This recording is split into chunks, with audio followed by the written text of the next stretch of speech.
আমাদের হার্টে আগুন লেগেছে। অর্থ মন্ত্রণালয় একটা দেশের হার্ট, সেখানে আসছে ফাইল পেতো না। আপনি কি দিয়ে আগামী বছর প্ল্যান করবেন দেশের 17 বছর? সব তো আপনার শেষ। সচিবালয়ে যে আগুন লেগেছে।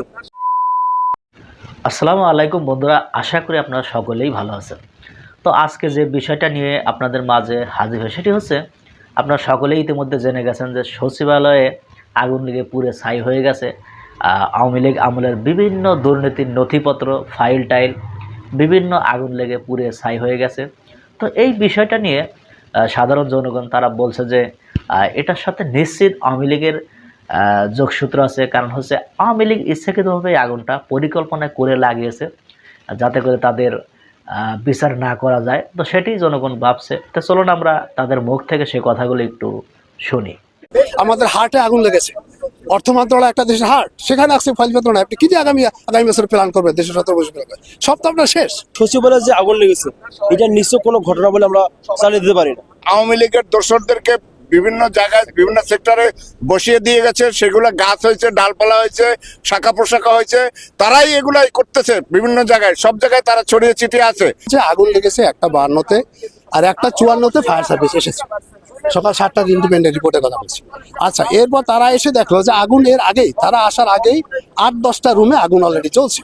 কিন্তু প্রশ্ন হলে ফায়ার সার্ভিসের অফিসার সচিবালয়তে একদম নিকটে, তারা এত দেরিতে কেন নিউজ গেল ফায়ার সার্ভিস? এটা বোঝা যায় যে আগুন লাগুক পরিকল্পিত করেছে। কালকে ছিল ক্রিসমাস ডে, হলিডে, সারাদিন এই মতিঝিল সচিবালয় পাড়া একদম অফ, লোকজন নাই। লোক ছিল শুধু সিকিউরিটি গার্ড যারা, তারা আজকে সিকিউরিটি গার্ডগুলো ধরা হোক, এখানে যারা ডিউটিতে ছিল, রোস্টারে ছিল, সব তথ্য বের হয়ে আসবে।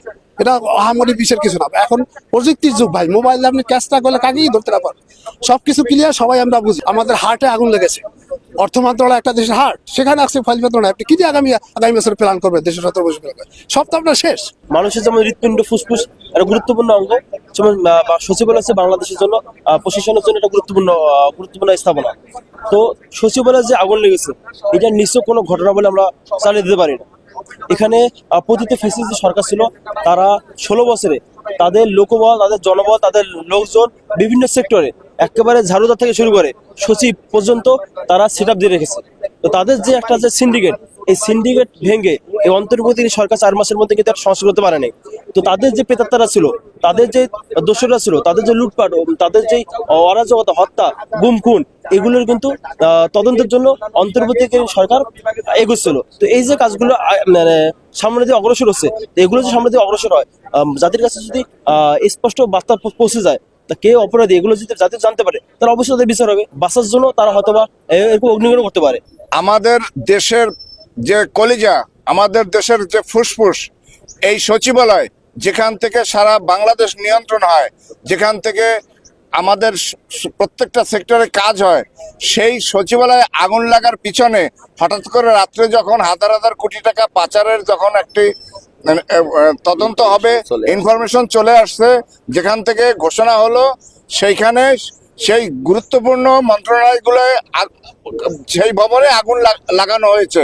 এটা আমরা মনে করতেছি, ছাত্র জনতা, আমরা যারা সাধারণ মানুষ আছি, আমরা মনে করতেছি এখানে পরিকল্পিতভাবে, যেমন 2009 সালে বিডিআর বিদ্রোহ এটা চালিয়ে দিয়েছিল, কিন্তু এটা পরিকল্পিত একটা হত্যাকাণ্ড ছিল। ভারতের রয়ের এজেন্ট এরা বাস্তবায়ন করেছে শেখ হাসিনাকে দিয়ে। ঠিক এইরকম এই 2009 সালে 8 সালে যখন শেখ হাসিনা ক্ষমতায় আসে, দীর্ঘ 15 বছর তারা যে আওয়ামী লীগের দোসরদেরকে বিভিন্ন জায়গায় বিভিন্ন সেক্টরে বসিয়ে দিয়ে গেছে, সেগুলো গাছ হয়েছে, ডালপালা হয়েছে, শাখা প্রশাখা হয়েছে, তারাই এগুলাই করতেছে বিভিন্ন জায়গায়, সব জায়গায় তারা ছড়িয়ে ছিটিয়ে আছে। অতএব এই সংস্কার করতে হলে তাদেরকে চিহ্নিত করে তাদেরকে শাস্তির আওতায় আনতে হবে। এবং প্রত্যেকটা জায়গায়, প্রত্যেকটা সেক্টরে আওয়ামী লীগের দোসর এবং রয়ের এজেন্ট আছে। আমি জানি যে বাংলাদেশে, আমরা সবাই জানি, বাংলাদেশের গোয়েন্দা সংস্থা অত্যন্ত শক্তিশালী।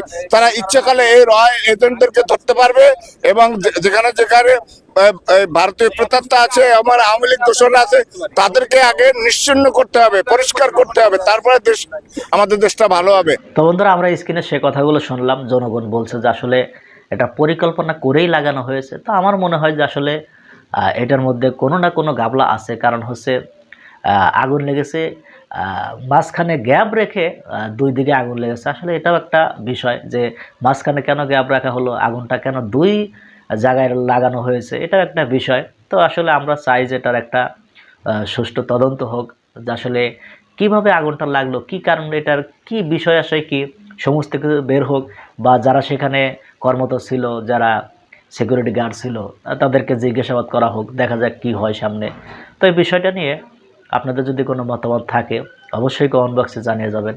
তো বন্ধুরা, ভালো থাকবেন, সুস্থ থাকবেন, দেখা হয় পরবর্তী কোনো ভিডিও নিয়ে। সে পর্যন্ত ভালো থাকুন, আল্লাহ হাফেজ।